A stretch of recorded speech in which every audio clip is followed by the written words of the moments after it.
Thank you, Mega. Praise God for this opportunity to be here once again and to share on this a very crucial topic on what it means to be a disciple of our Lord Jesus Christ.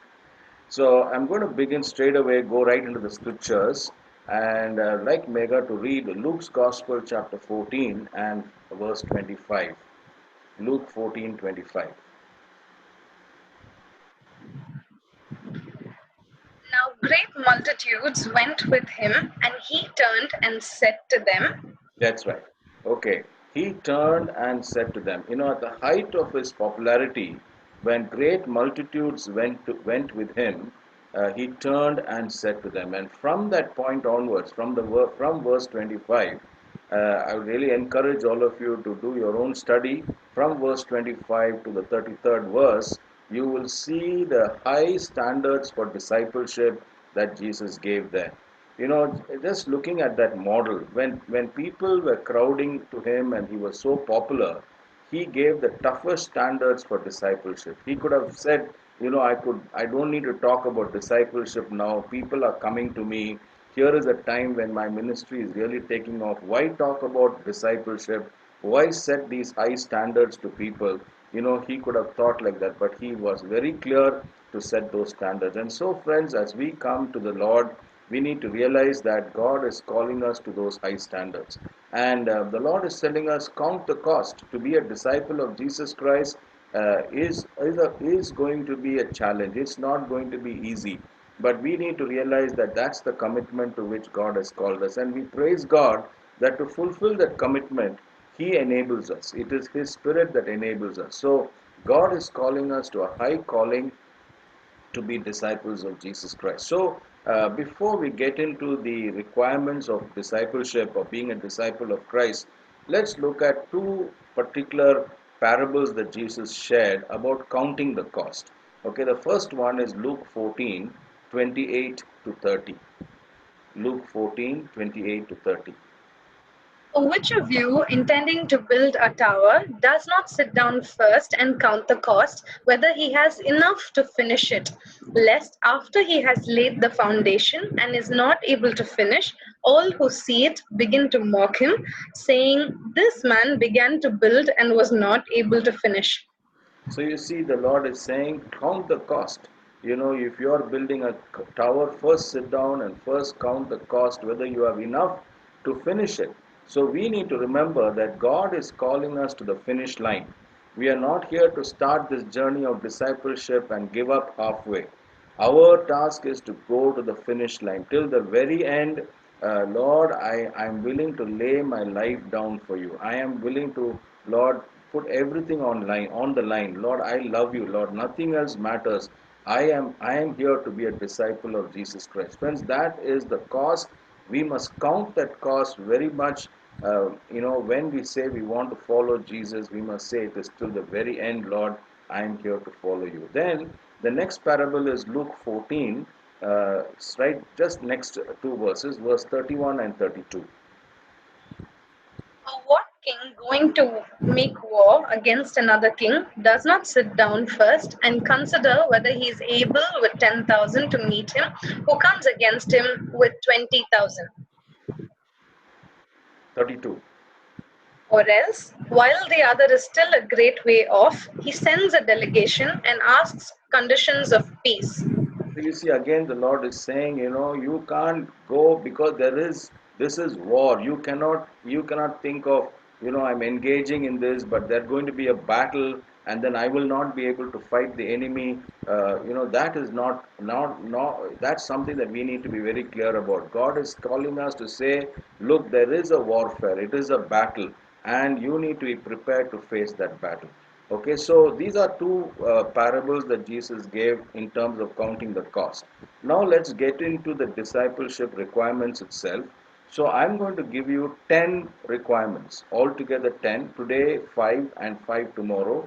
So 10 requirements of what it means to be a disciple of Jesus Christ, and we see this in the Word of God. So we're going to look at the first one, and this is in Luke 14:26. Now remember, we began with Luke 14:25. That is when great multitudes went with him. He turned and said to them. Now you see, He turned and said to them, the first requirement, and look at the steep standard that Jesus said right in the beginning in terms of being a disciple of Jesus Christ. Now, looking at this first one itself, it can really frighten us. So let's look at that. Luke 14:26. Read, Anna. Yeah. If anyone comes to me and does not hate his father and mother, wife and children, brothers and sisters, yes, and his own life also, he cannot be my disciple. One more time, Mega. If anyone comes to me and does not hate his father and mother, wife and children, brothers and sisters, yes, and his own life also, he cannot be my disciple. Imagine this happening in that crowded situation where crowds and multitudes were with him. He turns around and says to them, this is the standard of discipleship. You can imagine the shock they must have got. Jesus, what are you saying? That this is it? He says this is what it means to be a disciple. Now for us, many of us don't like to read verses like this. These are very, very uncomfortable verses in the Bible. We don't like to read it, but this is the verse that we need to consider. What did Jesus mean when he said, hate his father and mother, wife and children, brothers and sisters? How do we understand this? Well, this is a statement of our Lord Jesus himself.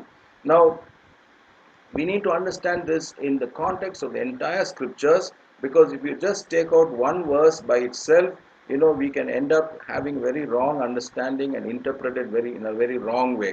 So we need to look at scriptures, and I'm going to go fast because I don't have much time. Let me go through this as quickly as possible. Deuteronomy chapter 13, verses 6 to 8. Now let's look at the background. What is it that Jesus is meaning here when he says, does not hate his father and mother, wife and children, brothers and sisters? Deuteronomy 13, 6 to 8. Yes, Anna. So, if your brother, the son of your mother, your son or your daughter, the wife of your bosom, or your friend who is as your own soul, secretly entices you, saying, let us go and serve other gods, which you have not known, neither you nor your fathers. Uh, verse up till verse 8, Mega.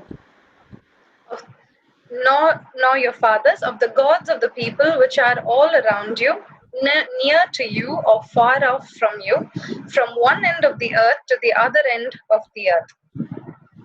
You Okay. shall not. Uh, you shall not.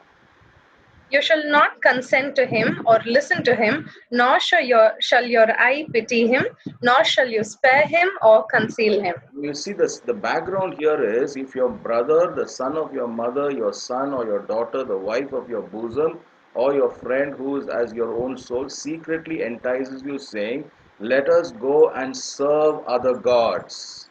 So you see, the problem is that from the family, as you can see in my in the slide there, in the family, what happens is there will always be these two big options. One is the material option, and the other is the word of God.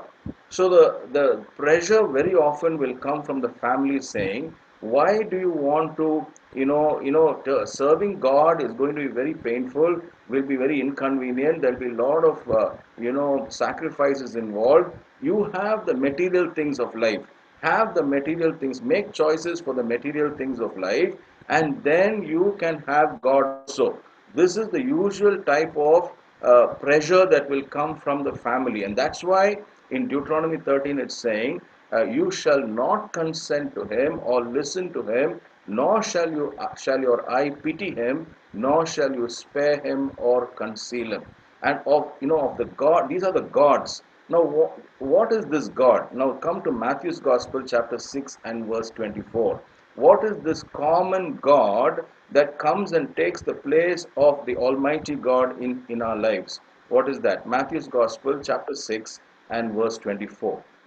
No one can serve two masters, for either he will hate the one and love the other, or else he will be loyal to the one and despise the other. You cannot serve God and mammon. So you see, this is the common God that comes to us, and especially in a situation like this that we are facing today, a crisis like this God will come and try to take God's place, the God of Mammon, and that is why we have to be very clear. I will not, seek this. Now let's read Matthew 4:4. Matthew 4:4.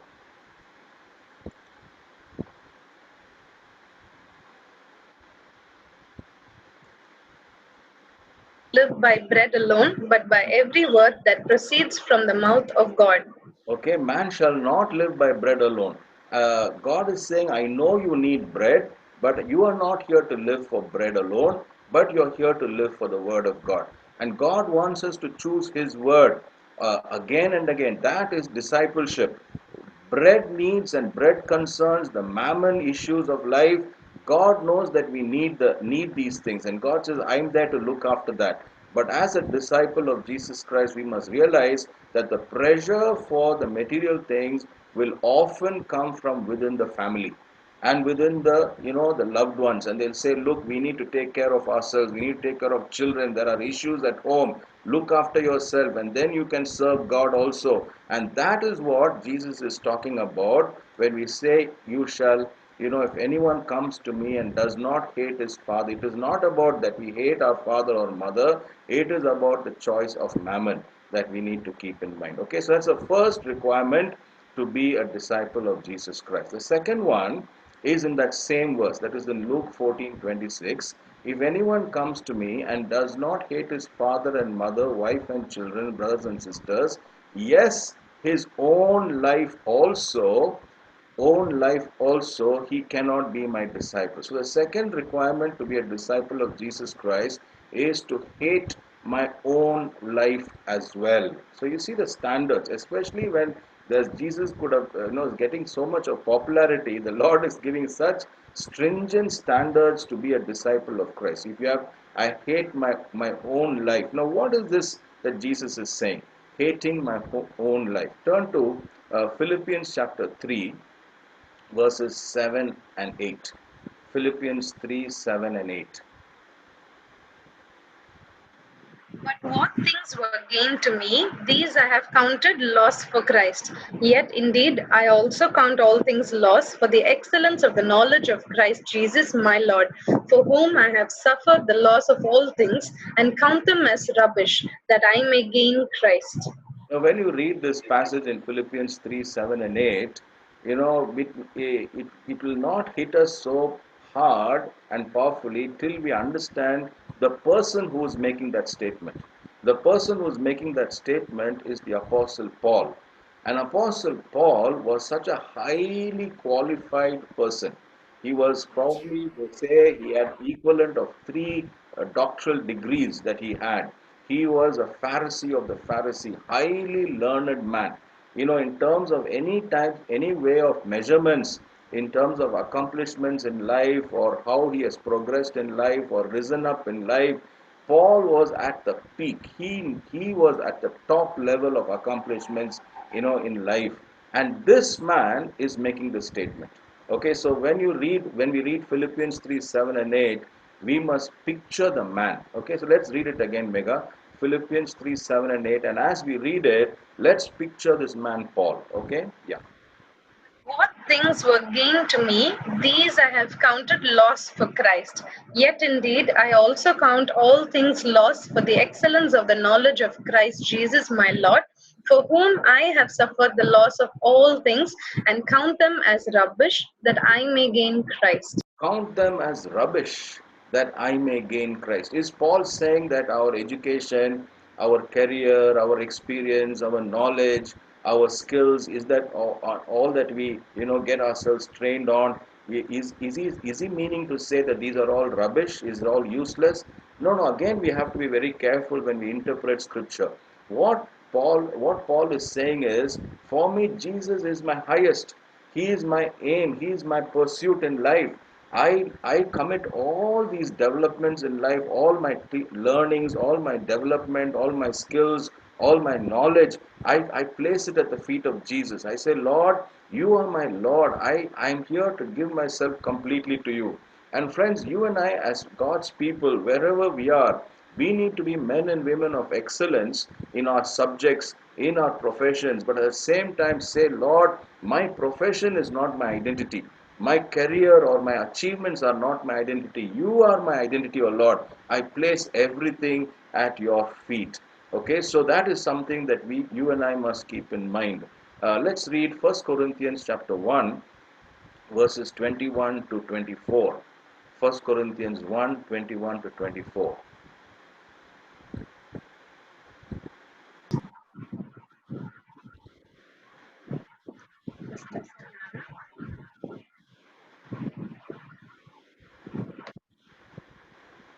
Corinthians chapter 1, 21 to 24.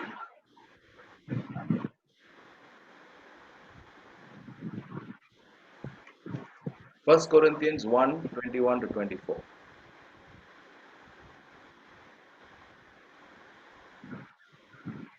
Sorry, just a second. Yeah, Some issue. 1 Corinthians.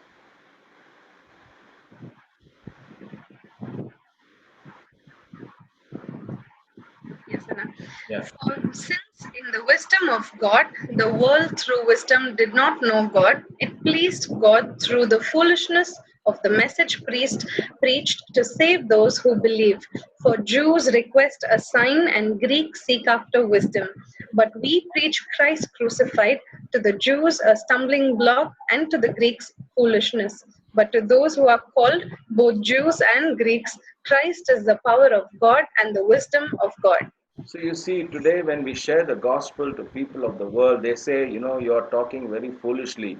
These are all very simplistic methods. You're saying I have to believe in the cross of Jesus Christ and I will have eternal life. My life will come together. I will have peace and joy and all of this just because I believe in what happened 2000 years ago. It does not make sense, and the world wants wisdom. The world wants to say, you tell us something very high sounding, and then we will below say something very highly philosophical, and we will trust in you. But God wants us to know that I count everything as rubbish.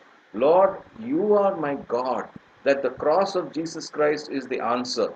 Coming to him by faith like a little child, putting our trust in him and saying, Lord, you are everything to me. I lay my life at your feet, O God. Friends, God wants us to realize that nothing of this world can enable us to have the salvation, can enable us to have the forgiveness of sin, enable us to have that fullness of life in Christ. God wants us to realize that we have to lay it down at his feet. Okay, so why did God do this? What was his purpose? What was the reason that God wanted us to come to this place where he's saying, I count my life nothing, that I'm willing to give up my life completely for the relationship with the Lord Jesus Christ. Why is this? Turn to 1 Corinthians chapter 1, verses 29 to 31. Why did God make this a very crucial basis for our relationship with him, that you cannot come to him on your own accomplishments? 1 Corinthians chapter 1, verses 29 to 31. No flesh should glory in his presence, but of him you are in Christ Jesus, who became for us wisdom from God, and righteousness and sanctification and redemption, that as it is written, he who glories, let him glory in the Lord. So I count all things to be loss on account of the excellence of the knowledge of Christ Jesus my Lord. Why is it that we have to come to this place? So that no flesh should glory in his presence. All of us, we are all, when we come to Christ, big or small, great person or a person who has no qualification, we are all equal when we come to Christ. No flesh should glory in his presence, but of him you are in Christ Jesus, who became for us wisdom from God and righteousness and sanctification and redemption. So that is the second requirement for discipleship, to say, I count my life nothing. Hates his own life also. So we have seen two requirements so far. First one is who hates his father, mother, wife, and children and brothers. And the second one, he hates his own life also. So this is the high requirement. And when we understand discipleship, friends, remember how we began. First, count the cost and say, Lord, am I really willing to follow Jesus? Lord, this what it is? Am I really serious about my walk with you and my relationship with you? Okay, now let's go to the third requirement for discipleship, and this is in Luke 9:23. And actually in Luke 9:23 there are three requirements that are there in one verse itself. So let's look at them. Luke 9 and verse 23. He said to them all, if anyone desires to come after me, let him deny himself and take up his cross daily and follow me. One more time, ma. Then he said to them all, if anyone desires to come after me, let him deny himself, take up his cross daily and follow me. So the first, this is the third one, third requirement that we're talking about. But the first in that particular verse, Luke 9:23, if anyone desires to come after me, first one, let him deny himself. Second, take up his cross daily. Number three, follow me. Okay. So the first one is let him deny himself. Now, what is this problem with the self? What is this denial of the self that we need to understand? Now, when we look at how God made us in such a way that we enthrone God in our hearts. Okay, so he was on the throne of our hearts, and our self was dethroned. And we said, Lord, I surrender to you, I submit to you. This is how it was in the beginning. We surrendered to God, we submitted to God, and that's how we had that wonderful life. But when sin came, things changed. Sin brought the self on the throne. The self is now seated on the throne. The self says, I am the boss of my life. I want to run my life. I don't need God. God, you can now move out of my life, and I am now on the throne. I am enthroned in my heart. And this is essentially sin. Sin is when the self is running our life, that is sin. When we have put God out of our life, when we are not surrendered to God, when God's will is not is not supreme for us, we are not surrendered to Him as our Lord, then we are walking in sin. We must be very clear. Sin is in the heart, sin is in the self that is enthroned. Now, when Jesus came, what did Jesus do? He put himself on the cross, and he says we have to be crucified with Christ. So, can we read Galatians chapter 2 and verse 20? Galatians 2:20.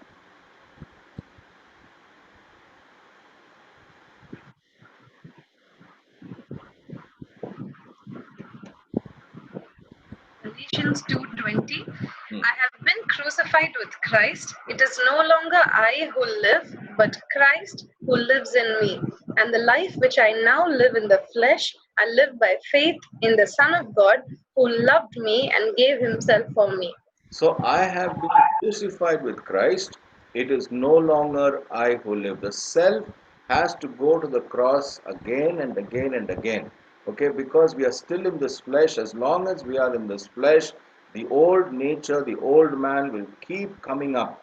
And we need to realize that that old man has been dealt with.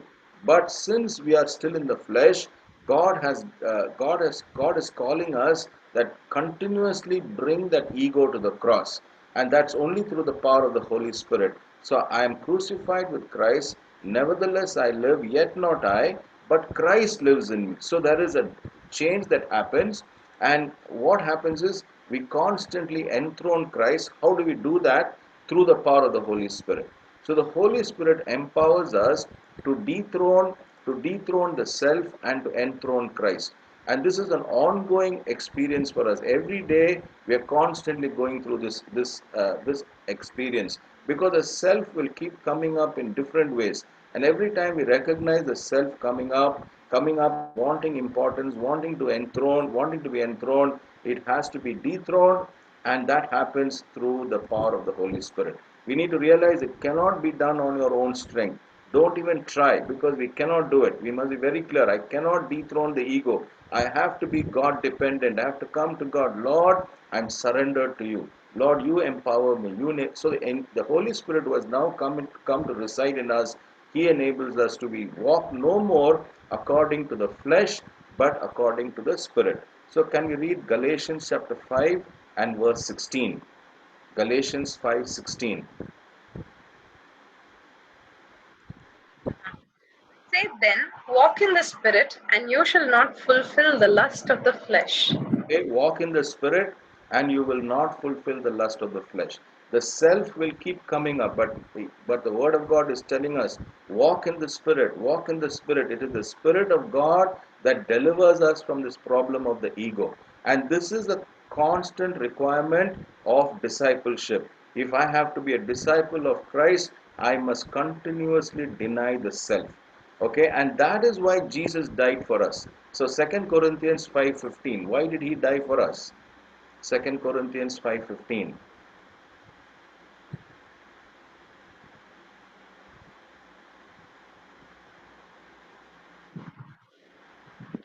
He died for all, that those who live should live no longer for themselves, but for him who died for them and rose again. So you see, the reason why Jesus went to the cross is given to us very clearly. He died for us so that those who live should no longer live for themselves. Okay? He died for us so that I should no longer live for myself. That is why he went to the cross. He said the very purpose of Jesus going to the cross is that you and I should no longer live for ourselves. Yes, there was forgiveness of sins, there's reconciliation, all of the wonderful things, that there is redemption, all of these things happened on the cross. But the very core purpose for Jesus to go to the cross is that we should no longer live for ourselves. Remember, how does God want us to be? He wants us to be in this kind of a condition where God is enthroned and the self is dethroned. This is the place of where we have that intimate relationship with our Lord Jesus Christ. Okay, so that is the experience that God wants us to have. So that brings us to the fourth requirement for discipleship. We have looked at three so far, and now let's look at the fourth. Again, coming back to Luke 9:23, then he said to them, if anyone desires to come after me, let him deny himself and take up his cross daily and follow me. Taking up the cross daily. What is this about taking up the cross? Very often, the way this statement, taking up the cross and daily, it's very often interpreted as sufferings and all those kind of difficult experiences that we have to go through. But I believe the Lord wants us to understand the cross, taking up the cross daily, has a very different understanding. Let's read John 3:13 to 15. John 3:13 to 15.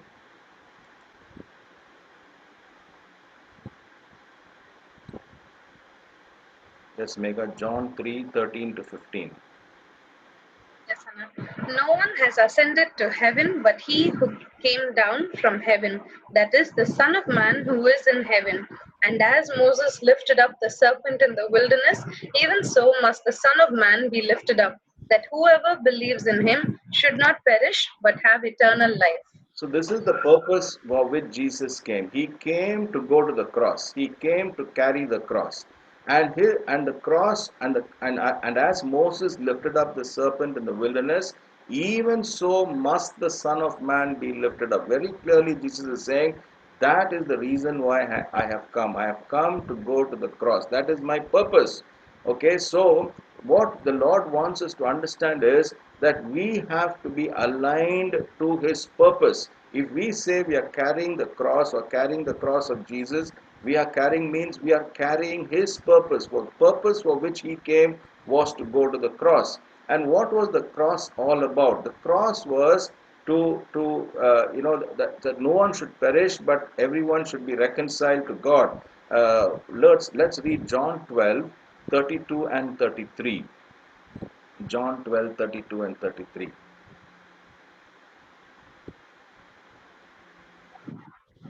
And I, if I am lifted up from the earth, will draw all peoples to myself. This he said, signifying by what death he would die. Okay, so Jesus is saying by the cross he will draw all men to himself, or in other words, Jesus' purpose was to go to the cross, and by going to the cross, he would draw all men to himself. He would reconcile people back to God. So the purpose of the cross was to bring reconciliation. People must be reconciled back to God. So let's read Colossians chapter 1 and verse 20. Colossians 1:20.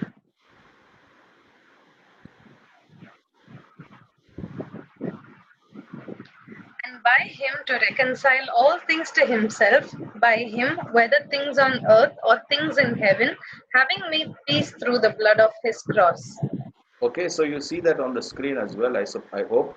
And by him to reconcile all things to himself, by him, whether things on earth or things in heaven, having made peace through the blood of his cross. So you see, that was the purpose. So when we say carrying our cross, carrying the cross daily means every day we are here as a disciple of Jesus to fulfill God's purpose.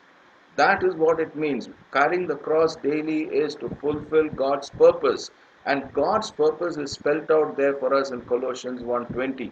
By him to reconcile all things to himself, by him whether things on earth or things in heaven, having made peace through the blood of his cross. So our task, whether you are in business, whether you are in a corporate work, or wherever you may be, wherever I am, we are here to reconcile all things back to God.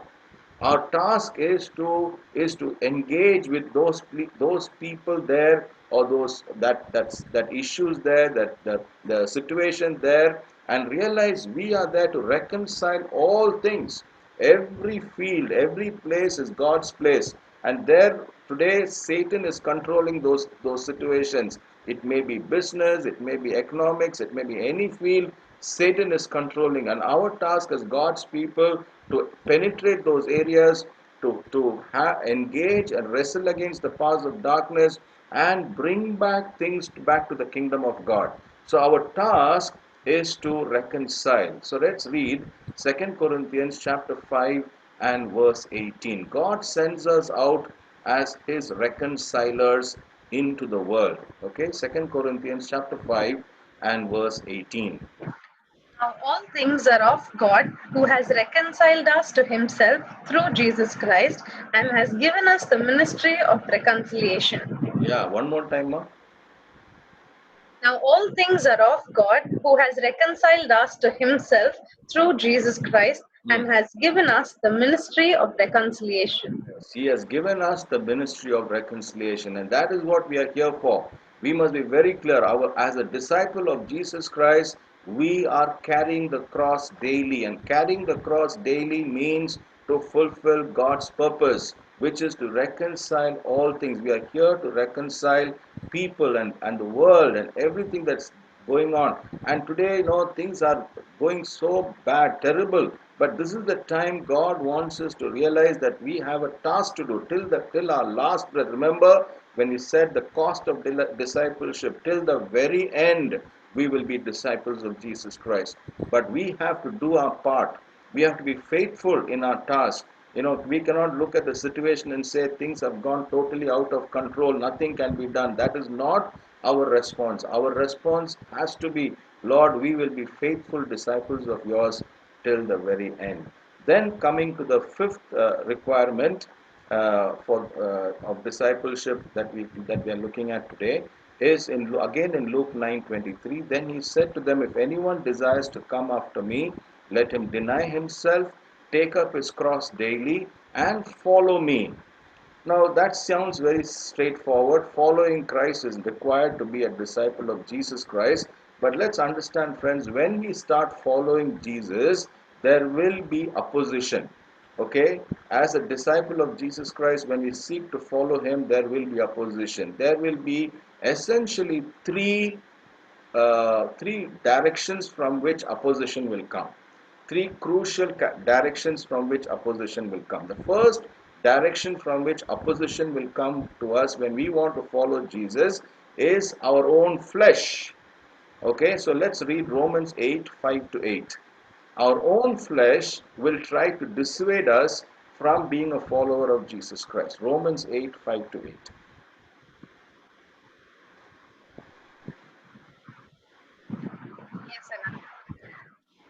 those who live according to the flesh set their minds on the things of the flesh, but those who live according to the Spirit, the things of the Spirit.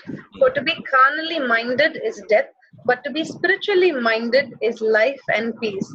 Because the carnal mind is enmity against God, for it is not subject to the law of God, nor indeed can be. So then, those who are in the flesh cannot please God. Okay, so those who are in the flesh cannot please God. But now let's jump over Mega to the 14th verse. Romans 8:14. For as many as are led by the Spirit of God, these are sons of God. So we need to be led by the Spirit of God. We've already talked about it. The self, the flesh, this will keep on coming. And we need to realize that's the first opposition. When we want to follow Jesus, the flesh will come in different ways. And to overcome the flesh, we need to be walking continuously in the Spirit. The second opposition that will come to us will come from the world. And let's understand, the world will come. The world is not inanimate or neutral. The world is aggressive. The world is very intentional. It tries to come in and it wants to shape us and mold us according to its own perspectives, its worldview. The world wants to fashion us in its way, and you and I must realize we are followers. We are here to follow Jesus, and the opposition that will come to us will come from the world. So what is the world? Let's read about it. 1 John 2:15 to 17. 1 John 2:15 to 17.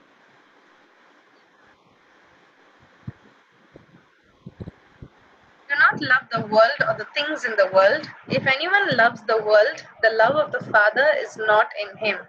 For all that is in the world, the lust of the flesh, the lust of the eyes, and the pride of life, is not of the Father, but is of the world. And the world is passing away, and the lust of it, but he who does the will of God abides forever. So you see, this is what the world is. And let's read Mega also James 4:4. James 4:4.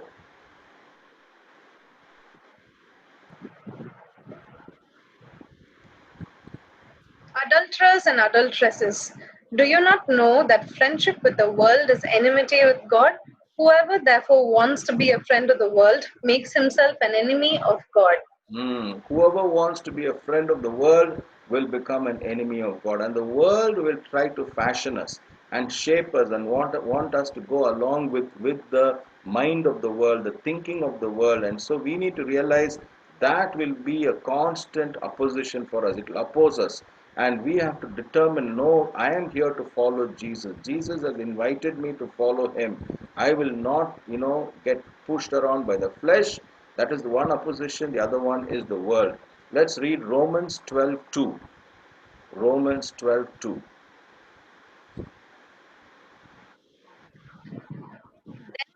Kill James, the brother of John, with the sword. Romans 12:2.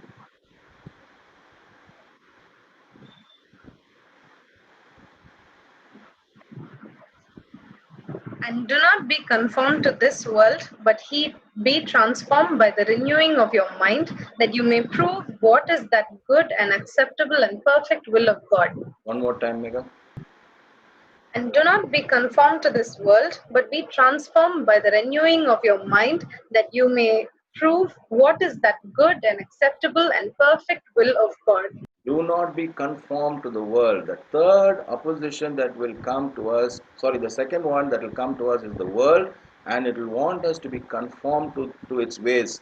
And we must be transformed by the renewing of the mind. And how is that possible? By we are constantly fulfilling the will of God.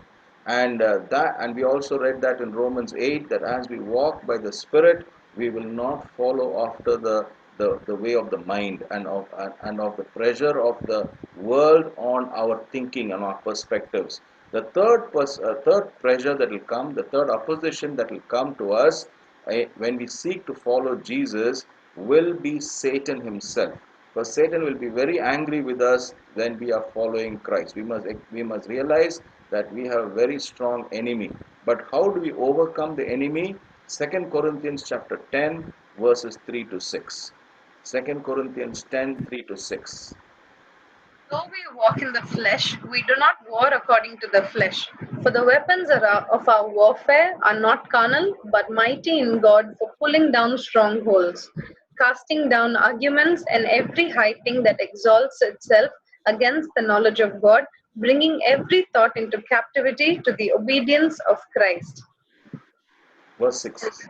and being ready to punish all disobedience when your obedience is fulfilled. So you see, friends, our calling is to engage and realize that we have, the mandate to pull down the strongholds of the enemy. Satan is already defeated on the cross. We need not be troubled. Satan will try to come around us like a roaring lion. That's his job. He will do that.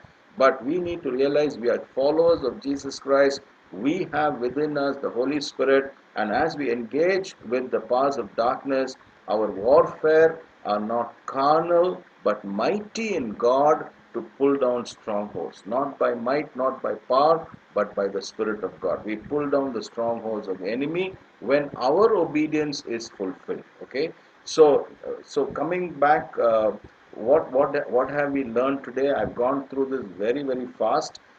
Let's go through this. What are our five learning points today of discipleship? Number one, if anyone comes to me, does not hate his father and mother, wife and children, brothers and sisters, yes, his own life also, he cannot be my disciple. We understood that, what that means, and that is about, when the family pressurizes us to make choices related to mammon, and we need to be able to say, no, my choices will always be the word of God. Hating, next one is hating his own life also, saying, Lord, I count everything as rubbish. I want you. Yes, my qualifications are everything at your feet. I do what I do for the glory of God. But God, my commitment to him, I'm willing to say, I count everything as loss. I'm willing to be, people may say I'm foolish to follow Jesus, but it's okay. I have counted my life as nothing. Hate his own life also. Number three, must deny the self. Unless and until we learn to deny the self, and that's an everyday experience for us, and that is a requirement for us to be a disciple of Christ. Number four, take up our cross daily. Remember what I explained. Taking up the cross is about accomplishing the purpose. God's purpose is reconciliation, and He has entrusted to us the ministry of reconciliation. All of us are missionaries. Wherever you are a missionary for Jesus Christ. Being a missionary is not some separate thing. Every child of God, wherever you and I may be, we are all missionaries reconciling that particular circle, that particular field, that particular area, that particular group of people whom nobody else can reach out to, nobody else can be there. That particular, issues there to be resolved according to the kingdom of God. God has kept us there to take up our cross daily. And number five is to follow him. And remember, when you follow him, you will have those three oppositions. The flesh will come, the world will come, and Satan will come. And all those three God wants us to overcome to follow Christ. So these are the five requirements that we have thought of today. And tomorrow we will look at five more requirements to be a disciple of Jesus Christ. And remember, we said God, when he was height of his popularity, he told these things to the people and said, look, being a Christian is not going to be easy. And for us also, but for us, we know what a joy it is to follow our Lord Jesus Christ. Okay, so let's look to the Lord in prayer at this time and commit ourselves of what we have learned and say, Lord, what we have learned must now be put to practice in our everyday life. Let's pray. Heavenly Father, we thank you, Lord, for what you have shown us today as the cost of discipleship, the requirements, Lord. These are very clear, Master. These are not ambiguous. These are put to us, Lord, in front of us. And we need to look at it very objectively and say, are we prepared to pay this kind of cost and price to follow our Lord Jesus Christ? And I pray, Lord, there will be an overwhelming yes. Yes, I'm willing to lay down my life. I'm willing to do anything. I'm willing to go to the very end to follow my Lord Jesus Christ. And Lord, even as we reach out to others, because the Great Commission is not about making converts, but to make disciples. Go into all the world and make disciples is what you have commissioned us with. Lord, we have to, when we reach out to people, help us, Lord, that we will not sugarcoat the gospel. We will not make the gospel something very comfortable for people, but rather we will explain to them the cost involved, Lord, to follow our Lord Jesus Christ. Lord, we'll make it clear to people that to follow Jesus, this is what is expected. And Father, we will demonstrate it first of all in our own lives. Lord, that we ourselves will be examples. Father, we cannot teach and preach anything which we ourselves do not follow. Lord, help us to be disciples first before we start explaining, Lord, that we will truly follow you and realize, Lord, that following you is not by our own strength. We cannot do this, Master, in our own ability, in our own strength. Lord, we desperately need you. Lord, Holy Spirit, God, you empower us to be your disciples. Thank you, Father. In Jesus' most precious name we pray. Amen. Amen.